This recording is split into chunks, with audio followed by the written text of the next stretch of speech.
欢迎来到星星频道，请点击订阅并关注，获取最新资讯。兰花指拉弓笑翻全网，李沁新剧现女将军魔咒，预告片却让观众沸腾。李沁在《庆余年》中因偷吃鸡腿的灵动模样被封鸡腿姑娘，5年后，她以一身红衣战甲、弯弓搭箭的凌厉姿态重返荧屏。却未料新剧《一笑随歌》未播先现争议。暑期档2部女将军题材剧《锦月如歌》与《进长安》的接连扑街，让市场对同类题材彻底失去信心。豆瓣5.4分和4.8分的惨淡成绩，印证了观众对伟大女主的容忍度已触底。周也在《锦月如歌》中饰演的将军，因身形娇小撑不起盔甲，被嘲像小孩偷穿大人衣服。更致命的是，角色从原著英姿飒爽的统帅，沦为动辄撒娇的恋爱脑。剧中女将军本应统领千军，却多次因思念男主分心，导致战术失误。高潮战役竟靠男主单骑救场，被披着女将军皮的偶像剧。战场戏份被情爱挤压得面目全非，观众直呼将军变闺秀，弓箭成摆设。宋轶的《与进长安》则因打戏翻车沦为笑柄，拉弓时翘起兰花指，射箭动作如提裙摆小跑。一场城楼射箭戏中，他弓弦拉至半程便松手，箭矢却精准命中目标，被网友指出违反牛顿定律。从长相、身形到声音都被指不像女将军，打戏频遭群嘲。最终豆瓣仅获4.8分。2部剧的失败如出一辙，编剧为博流量强行植入傻白甜人设，用男主救美的俗套桥段消解女性力量，最终落得口碑票房双输。正是在这片废墟之上，李沁的《一笑随歌》被推上风口浪尖。预告片中，她红衣烈烈，眼神如刀，拉弓时手臂肌肉紧绷的细节，与周也、宋轶的柔弱将军形成天壤之别。这种颠覆性表现并非偶然，从《庆余年》中灵动娇憨的林婉儿，到如今杀气腾腾的女将军，李沁始终以角色适配度见长。她在《庆余年》中饰演的林婉儿，凭借聪慧坚韧深入人心，观众盛赞其自然贴切的表演，将角色内心世界展现得淋漓尽致。这种对角色灵魂的精准把握，正是《一笑随歌》预告中失忆不失魂的傅一笑能引发期待的关键。角色傅一笑的设定也跳出了窠臼，他并非被命运裹挟的恋爱脑，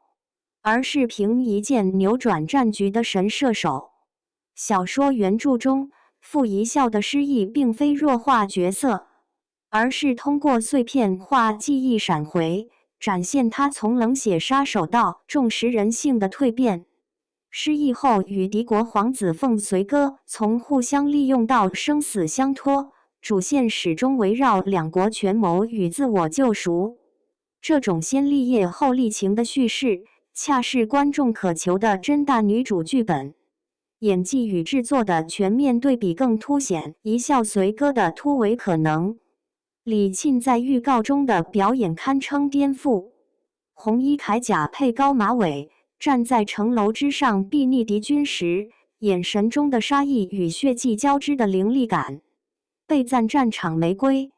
即便失忆后被嘲讽，他轻蔑一笑的微表情也传递出角色骨子里的桀骜。这种失忆不失魂的塑造，与周也《锦月如歌》中坠崖后只会哭诉我是谁的空洞形成鲜明对比。陈哲远则彻底撕掉偷偷藏不住的阳光标签，化身腹黑皇子凤随歌。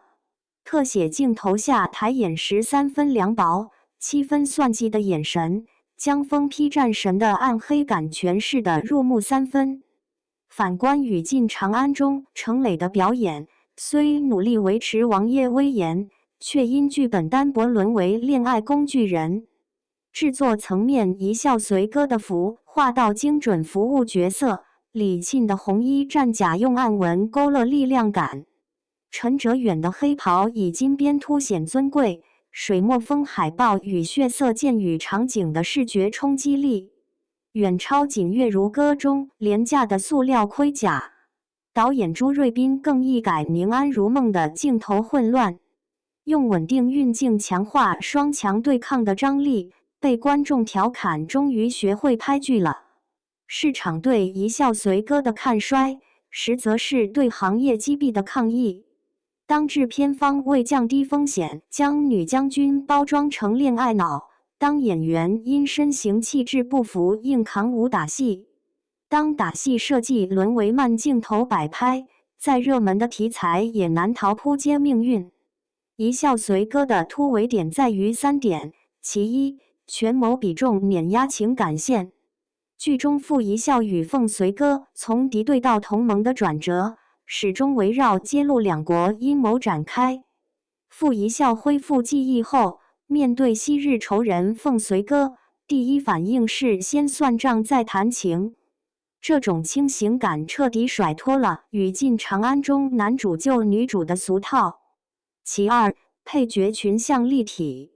陈赫仪饰演的疯批反派夏静时，从温润书生到黑化后的癫狂，眼神变化极具层次。夏梦饰演的公主凤夕阳，泪中带倔的复杂情绪，为权谋线注入人性深度。反观《锦月如歌》中配角工具化严重，全剧围绕女主恋爱展开。其三，动作戏拒绝摆拍。